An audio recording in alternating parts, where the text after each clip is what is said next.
ఆంధ్రప్రదేశ్లో జరుగుతున్న ఈ బదిరాంధ్ర పాలనపై ఏకలవ్య నిరసన తెలియజేస్తానని మొన్న అందరికీ చెప్పానండి. అదే నిర్ణయించుకున్నాను. రాష్ట్రంలో జరుగుతున్న అరాచకాల గురించి, అన్యాయాల గురించి, దోపిడీల గురించి, దొంగతనాల గురించి, గంజాయి గురించి, రేపు ఎలక్షన్లో జరగబోయే అరాచకాల గురించి మాట్లాడటానికి మేడం గారికి విన్నవించుకోవడానికి వచ్చాము. ఈ ఏకలవ్య నిరసన నేను తెలియజేస్తూ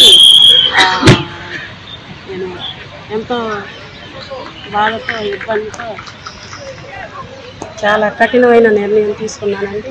ఈ నిర్ణయానికి కారణం నాకు జరిగిన అన్యాయం, నా తోటి మహిళలకు జరిగిన అన్యాయం ఎంతోమంది ఉన్నారు. వాళ్ళందరి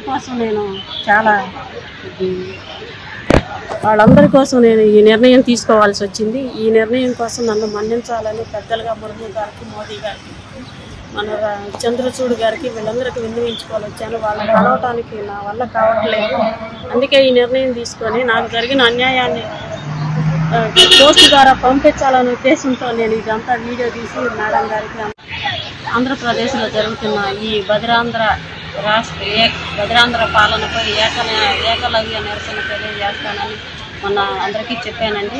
అదే నిర్ణయించుకున్నాను. రాష్ట్రంలో జరుగుతున్న అరాచకాల గురించి, అన్యాయాల గురించి, దోపిడీల గురించి, దొంగతనాల గురించి, గంజాయి గురించి, రేపు ఎలక్షన్లో జరగబోయే అరాచకాల గురించి మాట్లాడటానికి మేడం గారికి విన్నవించుకోవడానికి వచ్చాము. ఈ ఏకలవ్య నిరసన నేను తెలియజేస్తూ నేను ఎంతో బాధతో, ఇబ్బందితో చాలా కఠినమైన నిర్ణయం తీసుకున్నానండి. ఈ నిర్ణయానికి కారణం నాకు జరిగిన అన్యాయం, నా తోటి మహిళలకు జరిగిన అన్యాయం ఎంతోమంది ఉన్నారు. వాళ్ళందరి కోసం నేను ఈ నిర్ణయం తీసుకోవాల్సి వచ్చింది. ఈ నిర్ణయం కోసం నన్ను మన్నించాలని పెద్దలుగా ముర్ము గారికి, మోదీ గారికి, మన చంద్రచూడ్ గారికి వీళ్ళందరికీ విన్నవించుకోవాలి వచ్చాను. వాళ్ళని కలవటానికి నా వల్ల కావట్లేదు. అందుకే ఈ నిర్ణయం తీసుకొని నాకు జరిగిన అన్యాయాన్ని పోస్ట్ ద్వారా పంపించాలనే ఉద్దేశంతో నేను ఇదంతా వీడియో తీసి మేడం గారికి